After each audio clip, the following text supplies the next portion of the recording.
Gradivo za poklicno maturo v slovenskem znakovnem jeziku.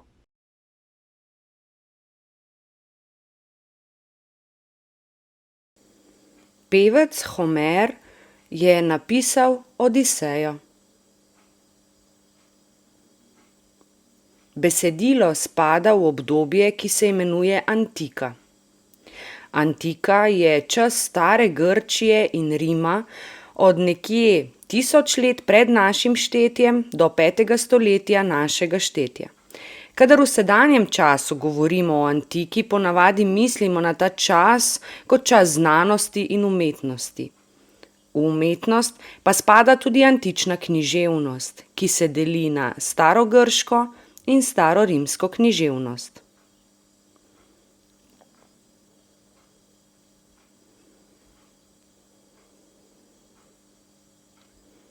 Grška mitologija. Stari Grki so verovali v več bogov.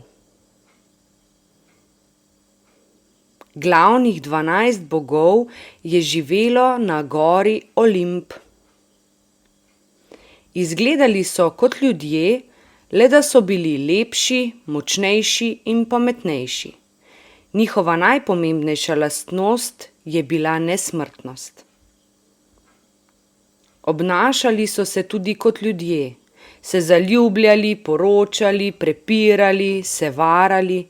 Glavni bog je bil Zevs, njegova žena je bila Hera, njegova brata pa Had in Pozejdon, njegova hčerka je bila Atena, boginja modrosti. Poleg teh 12 bogov so obstajali še manj pomembni bogovi, polbogovi in nižja božanstva.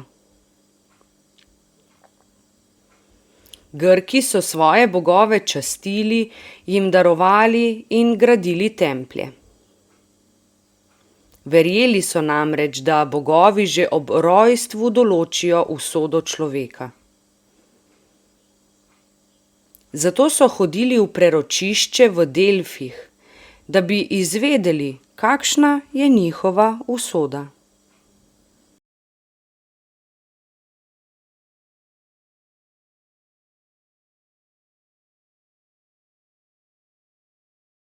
Odiseja spada v starogrško književnost. Ta je zelo pomembna tudi za današnji čas. Zakaj? Ta književnost je najstarejša, najizvirnejša evropska književnost. Ustvarila je vse 3 književne vrste: liriko, epiko in dramatiko. Književne vrste in zvrsti so od Grkov prevzeli Rimljani. Kasneje pa tudi drugi evropski narodi.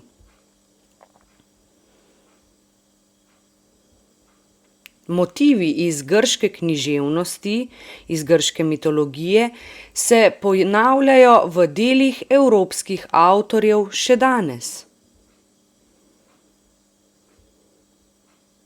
Na primer, Herkul, to je ime, Ahilova peta, Trojanski konj, računalniški virus.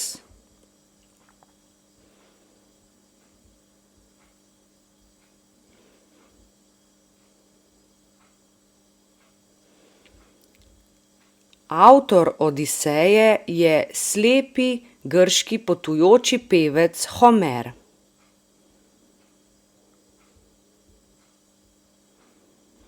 Ker je besedilo zelo staro, strokovnjaki niso prepričani, da je res on ustvaril celotno besedilo oziroma ne vedo, ali je res kdaj živel.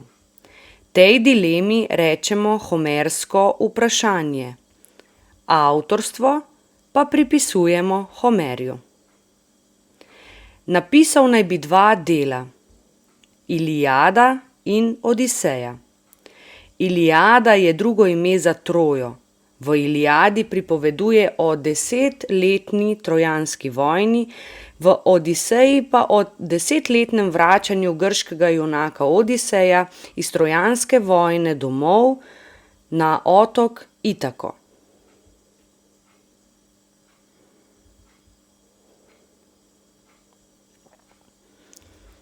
Književna vrsta. To je epika. Pripoveduje zgodbo.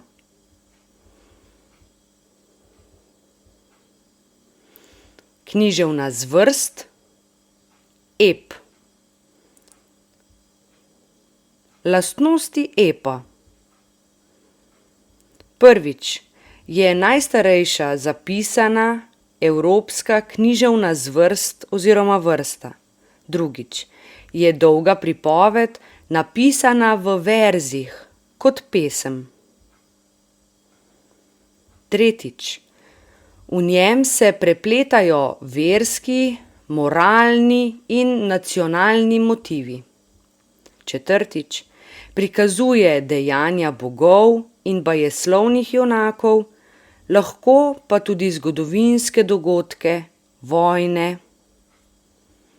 Petič, Iliada in Odisej sta junaška epa, junak se bojuje za svoj narod. Šestič, za ep je značilna tudi epska širina. Dolgo, široko, ponavljanja.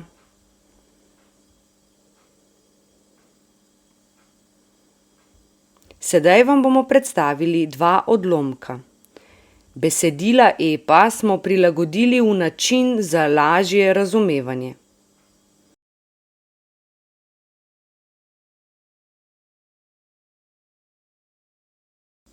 Prvi odlomek.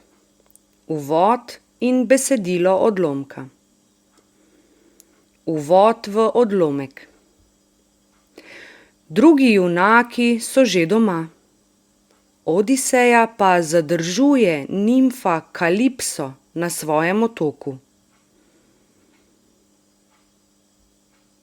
Bogovi na zborovanju na Atenino pobudo sklenejo, da se junak lahko vrne na Itako.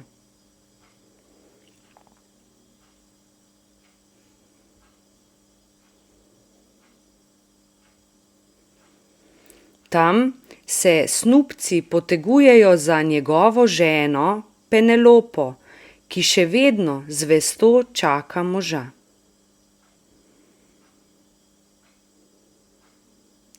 Atena naroči Odisejevemu sinu Telemahu, naj odpotuje v Pilos in Šparto poizvedovat po očetu. Nimfa izpusti Odiseja in junak se s splavom odpravi na pot.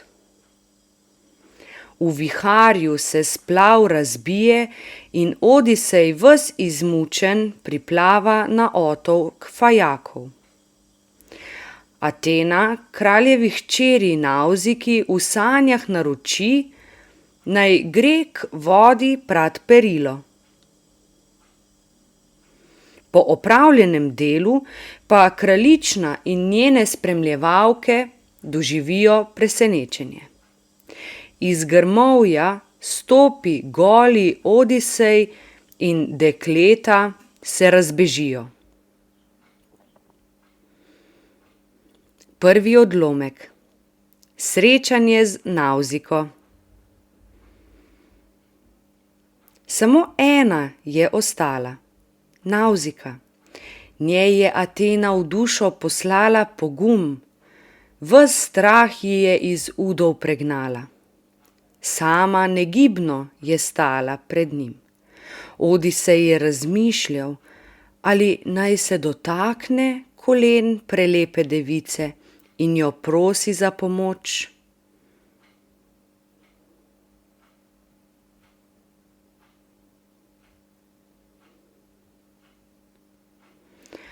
Ali pa naj jo prosi prijazno oddaleč, da mu pokaže pot v mesto in da mu da kaj za obleči. Ko je to razmišljal, se mu je zdelo najbolje, da jo s prijaznimi besedami prosi le oddaleč. Če bi se dotaknil njenih kolen, bi bila lahko užaljena. Zato ji je prijazno in dobro premišljeno rekel: Prosim te ponižno, poslušaj, kraljična, ali si Bog ali človek? Če si morda ena od boginj, ki živijo na širnem nebu, se mi zdiš kakor Artemida, hčerka mogočnega Zevsa. Artemidi si podobna v obraz, podobna si ji po vitki postavi. Če pa si iz vrst umrljivih, od ljudi, ki živijo na zemlji, tvoj oče je 3-krat presrečen, presrečna je tvoja častivredna mati. Tudi tvoji bratje so 3-krat presrečni. Blagor jim. Saj je njihovo srce v prsih vedno lahko, ponosno, veselo, ko gledajo tebe, nežno mladiko. Kako lepo plešeš. Toda od njih je še bolj presrečen tisti, ki te bo obdaril z darili in v svoj dom te odpeljal kot nevesto.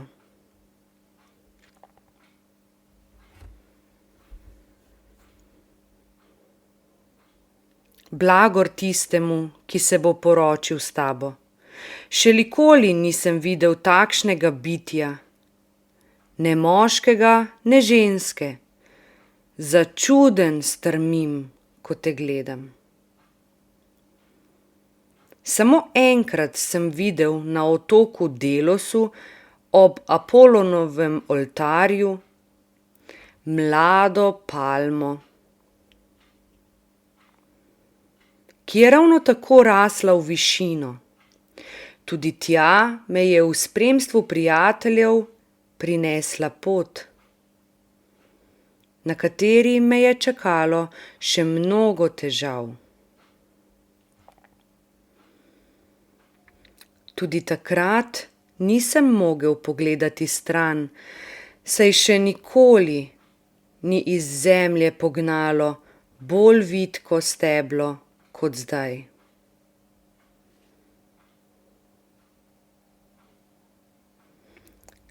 Ko občudujem tebe, istočasno pa se zelo bojim objeti tvoja kolena.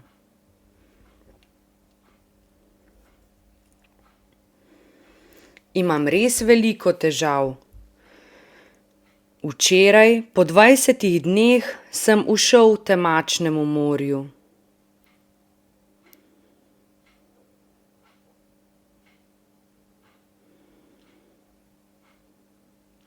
Toliko dni me je nosil val in sila viharjev stran od Ogigije.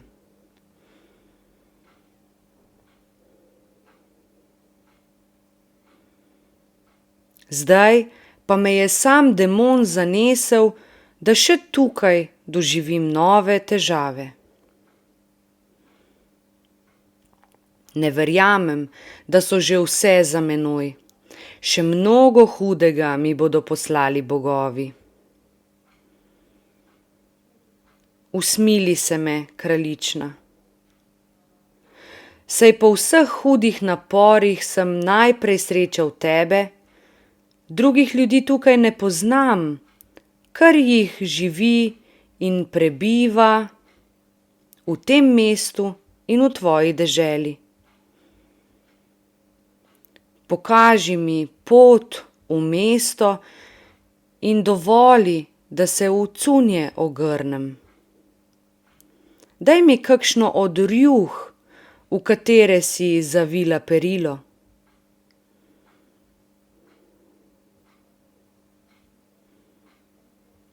naj ti bogovi dajo vse, kar si v srcu želiš. Naj podarijo ti moža in dom in srečo v zakonu. Ničesar lepšega in boljšega ni v človeškem življenju. Kakor če mož in žena z medsebojno ljubeznijo skupaj skrbita za dom, da so zavistni sosedje jezni, da so dobri sosedje veseli, še najbolj pa uživata sama.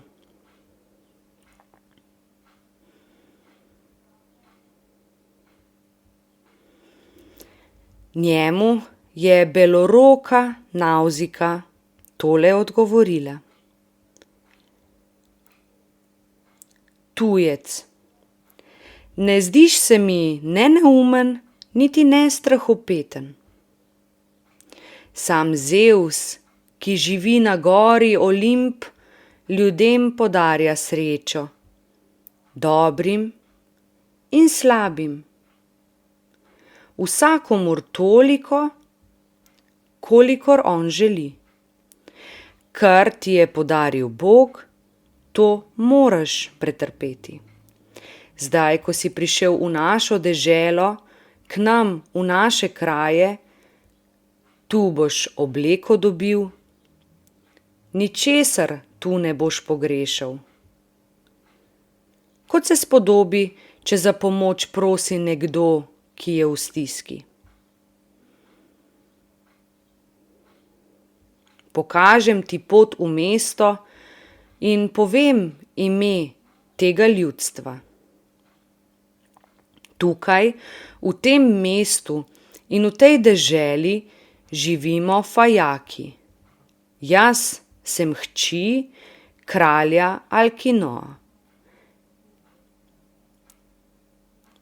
On je plemenite narave.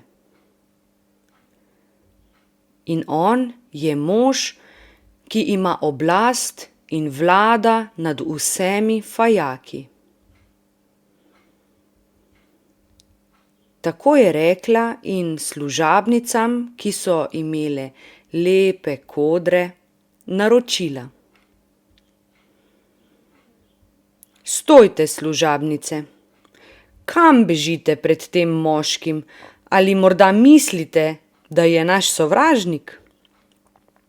Toda na svetu ni človeka, niti se ne more nikoli roditi tak človek, ki bi med nas, Fajake, prišel z zlobnim sovraštvom.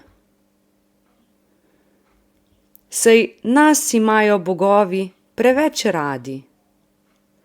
Živimo zelo daleč stran, na sredi glasnega morja. Čisto na koncu, nihče nikoli ne zaide, ne pride k nam. Ta revež je po napornem tavanju zataval k nam. Naša dolžnost je, da zanj poskrbimo.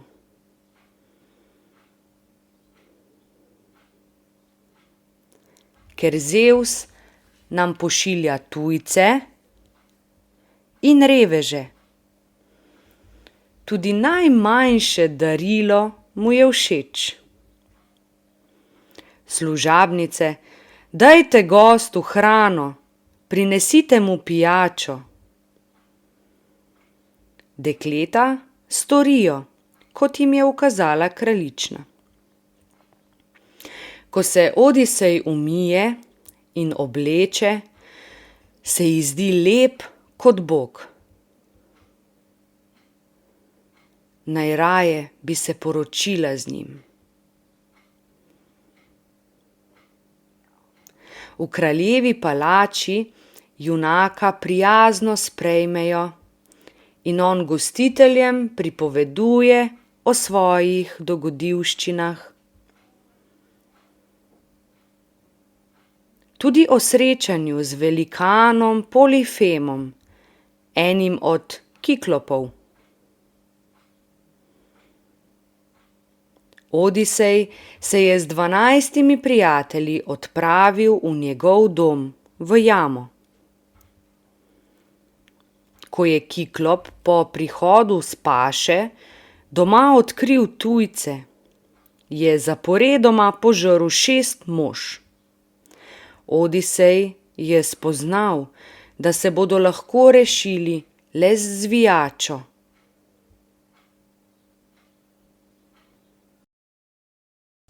Drugi odlomek. Besedilo odlomka in zaključek. Drugi odlomek. Odisej pri Polifemu. Proti večeru je s paše pripeljal ovc z lepo volno, vso rejeno živino je nagnal v prostorno votlino.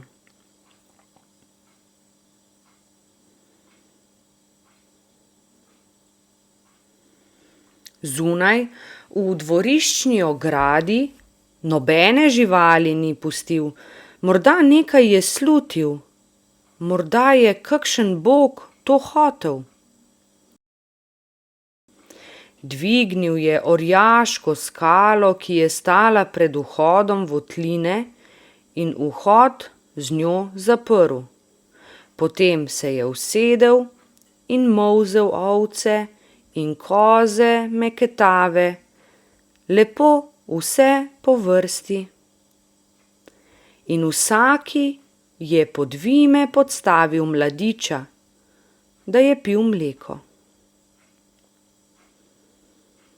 Hitro je delal in takoj, ko je vse svoje delo opravil, spet je dvojico, 2 Odisejeva prijatelja, zagrabil in si obed iz njiju pripravil. Jaz pa takrat sem h Kiklopu pristopil in rekel: Na, Kiklop, pij vino. Potem, ko si jedel človeško meso, no daj, da boš vedel, kakšno pijačo smo imeli na ladji. Tebi sem jo v pitni dar prinesel. Sem mislil, da se me boš usmilil ter me poslal domov. Ampak ti noriš prav neznosno. Kakšen hudobnež si? Kako naj še kak človek kdaj k tebi pride? Res ni bilo prav niti lepo, kar si storil. To sem mu rekel. On je vzel vino in pil in užival, močno je užival v pijači in še več je želel dobiti od mene. Daj mi še, prosim, in daj, povej mi tudi svoje ime. Dal ti bom gostinski dar, z njim bi te rad razveselil. Tudi Kiklopi imamo tukaj rodovitno zemljo in gojimo trto, ki ima bujne grozde, saj nam Zevs pošilja obilo dežja.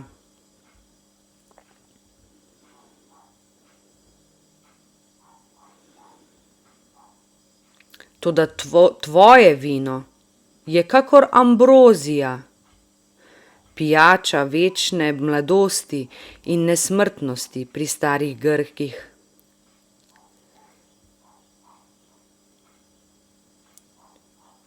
Je kot nektar. To mi je rekel in jaz sem mu spet nalil črnega vina. 3krat sem mu še vina nalil, norec je izpraznil 3 vrče. Potem, ko se ga je Kiklop napil, sem mu rekel tele prijazne besede. Tako mu govoril. Povedal ti bom, Kiklop, kar si me vprašal, kako mi je ime. Ti pa meni daj gostinsko darilo, kot si prej obljubil. Nihče je moje ime in vsi me kličejo Nihče.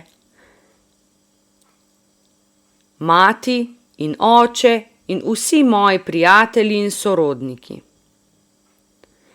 To sem mu rekel, on pa mi je kruto, brezsrčno odgovoril. Nihče bo zadnji na vrsti za mojo gostijo. Vse druge bom prej pojedel.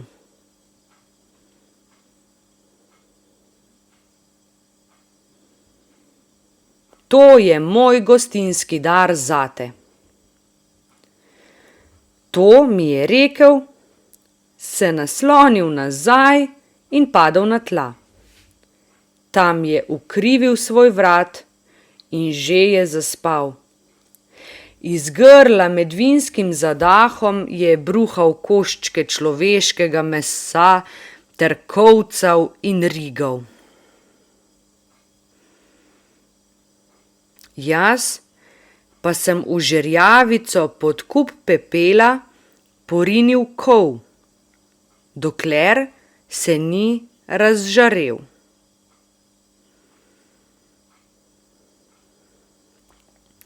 Svoje prijatelje sem opogumljal, naj se zaradi strahu ne umaknejo in kam ne skrijejo. Hitro se je deblo oljke, čeprav je bil les še svež, v ognju dobro razgrelo, na koncu močno razžarelo. Jaz sem potegnil deblo iz ognja, prijatelji so mi pomagali, Bog pa nam je vsem dal junaški pogum. Prijatelji so zgrabili deblo oljke, ki je bilo na koncu zašiljeno, ter mu ga potisnili v oko.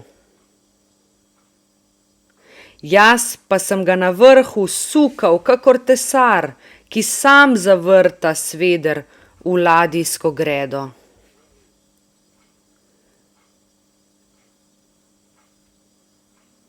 Pomočniki pa vrtajo spodaj in vztrajno vlečejo jermene z leve in desne, da se sveder vse globlje ugreza. Ravno tako smo Kiklopu v oko zasvedrali deblo, ki je bilo v ognju razžarjeno.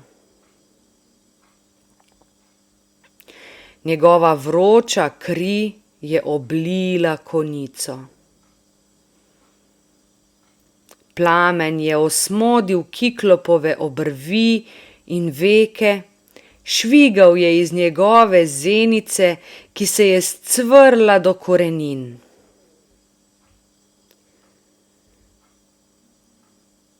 Kot kadar kovač potopi veliko sekiro ali bradljo v mrzlo vodo, da sliši se glasno vršanje. Tako se je jeklo kali, da postane trdno. Prav tako je Kiklopovo oko cvrčalo okrog oljčne osti. Divje je zarju, da je skalovje odmevalo, mi pa smo prestrašeni zbežali.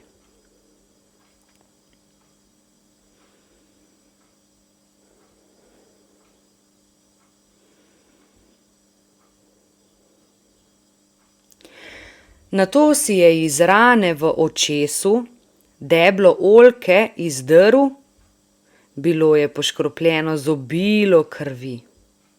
Vrgel ga je proč ter mahal z rokami in blodil okrog. Klical je sosednje Kiklope, ki živijo v svojih votlinah, močno narazen, visoko v strmih planinah. Oni so zaslišali vpitje in so prišli vsak iz svoje votline. Zbrali so se pred njegovo votlino in ga vprašali, kaj je narobe. Zakaj te boli, Polifem? Zakaj si tako tulil, zarjovel v nočno tišino, da si nas vse zbudil iz spanja? Ali ti hoče kak človek ukrasti črede? Ali bi te kdo rad ubil z močjo ali s kako zvijačo?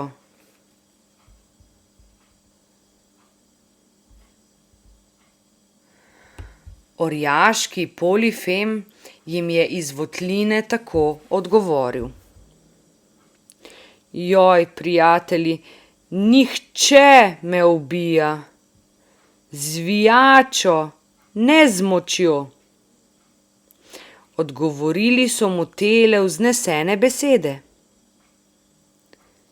Če je tako, da ti nihče nič hudega noče, to je bolezen, ki ti Zevs jo pošilja.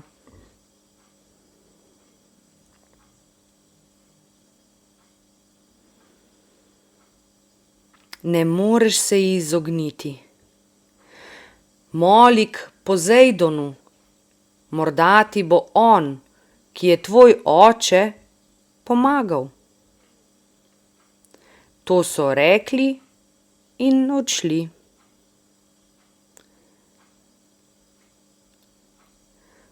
Srce se je v meni smejalo. Moje ime, moj pametni načrt, kako je vžgalo. Medtem pa je Kiklop vzdihoval in se zbijal v bolečinah. Z rokami je tipal okrog, izpred vhoda je skalo odmaknil.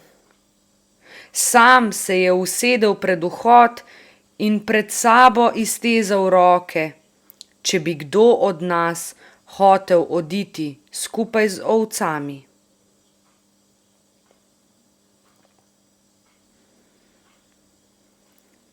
Pri sebi je mislil, da sem res tako neumen.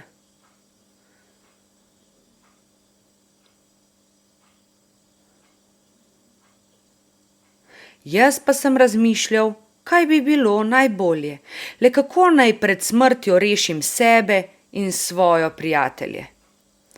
Razmišljal in tehtal sem različne ukane, saj nam je šlo za življenje in vsem je grozilo, da umremo.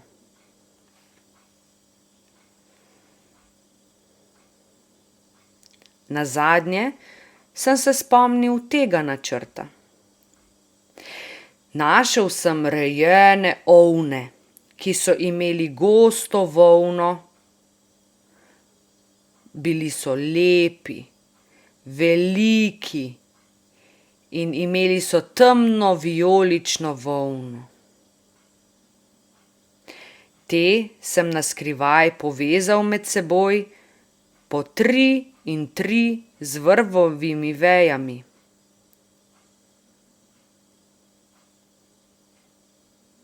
Na njem je spal Kiklop, ogromni brezbožnež. Vsak srednji oven je nosil moža.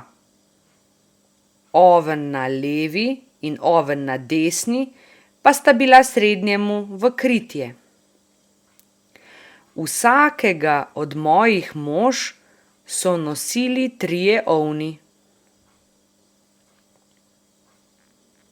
Jaz pa, tam je bil oven, vsej čredi v okras in daleč najboljši. Tega sem zgrabil za hrbet in se mu tesno stisnil ob trebuh. Pogreznil sem se v debelo volno, okrog rok sem si volno ovil, k ovnu sem se močno stiskal in čakal s trdnostjo v srcu. Tam smo tresoč se čakali, da se naredi dan.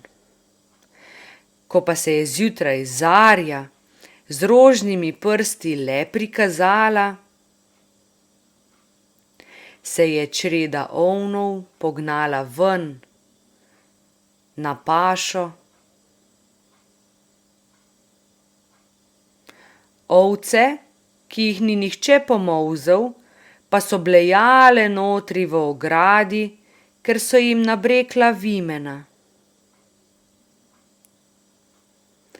Silak, ki ga je rana zelo bolela, je vsakemu ovnu hrbet pretipal, zgoraj seveda.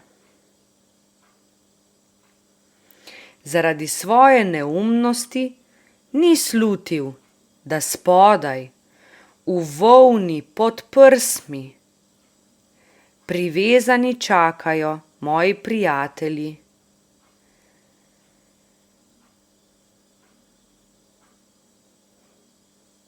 Zadnji je skozi vrata odšel oven, na katerem sem bil jaz.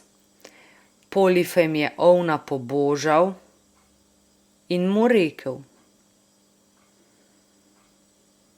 Dragi moj oven, kako to, da danes zadnji odhajaš iz jame? Nikoli prej nisi zaostajal za čredo, vedno si se prvi pasel po nežnih cvetlicah travnika, čvrsto si stopal in prvi k potoku prihajal pit vodo.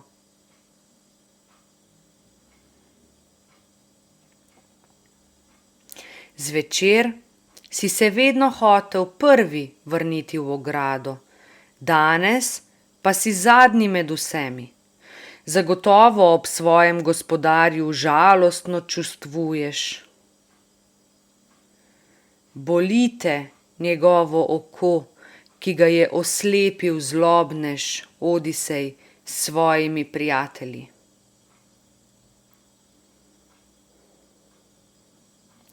Takrat, ko z vinom mu je zmedel.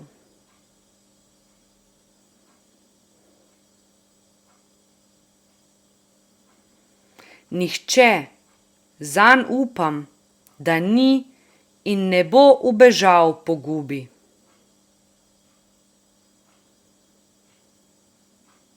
O, ko bi ti čutil, kot jaz, ko bi lahko spregovoril, ti bi mi povedal, kam se je skril pred mojo močjo.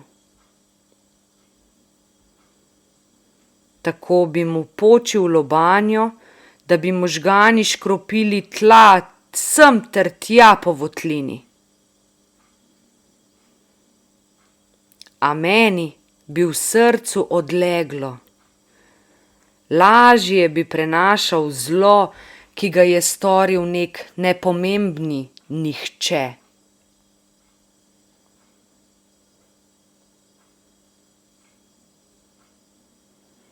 To mu je rekel in spustil je ovna ven iz votline. Kmalu smo prišli stran od votline in stran od ograde. Najprej sem sebe izpod ovna odvezal, nato pa še druge. Črede, rejene na tankih nogah, hitro smo gnali pred sabo, kladji naokrog po ovinkih. In kako veselo so nas, ki smo ušli smrti, sprejeli na laši ladji. Zaključek. Potem Odisej pripoveduje o dogodkih na Kirkinem otoku. Čarovnica Kirka je njegove poslance prijazno sprejela, nato pa jih je spremenila v svinje. Odisej je sam se odpravil k njej in ko je Kirka ugotovila, da njega ni mogoče začarati, je vse spremstvo pogostila, še pred tem pa odčarala nesrečne može. S Kirkinega otoka se je junak odpravil domov. Njegova ladja je kmalu priplula v bližino dveh skal, ki sta bili tako tesno skupaj, da prehod med njima ni bil mogoč. Zato je Odisej usmeril ladjo proti skalama, pošastima Skili in Karibdi. Karibdi se je srečno izognil, Skila pa je z ladje potegnila 6 njegovih tovarišev in jih požrla. Po groznem viharju, ki ga je poslal Zevs, grški vrhovni bog, je ostal Odisej brez ladje in brez posadke. Priplaval je do otoka, kjer ga je zadrževala nimfa Kalipso. Poslušalci na kraljevem dvoru so očarani nad Odisejevim pripovedovanjem. Junak se poslovi od fajakov in njihova ladja ga ponoči, ko spi, prepelje na rodno Itako. Atena mu svetuje, kaj naj naredi, in ga spremeni v berača. Tudi Telemah, Odisejev sin, se vrne s potovanja. Odisej se mu razkrije, potem pa si spet nadene podobo berača. Na dvoru ga sprejme žena Penelopa, ne da bi ga prepoznala. Snubci se potegujejo zanjo v tekmi z Odisejevim lokom, a nobenemu ne uspe napeti niti strune. Tujec, Odisej, prosi, če sme tudi sam tekmovati. Brez težav napne struno in pošlje puščico skozi uho vseh 12 sekir, potem pa obračuna s snubci. Penelopa ne verjame, da je beraški tujec njen mož. Verjame mu šele, ko vidi, da pozna skrivnost njune spalnice. Sledi Odisejevo srečanje z očetom in še sprava s svojci pobitih snubcev.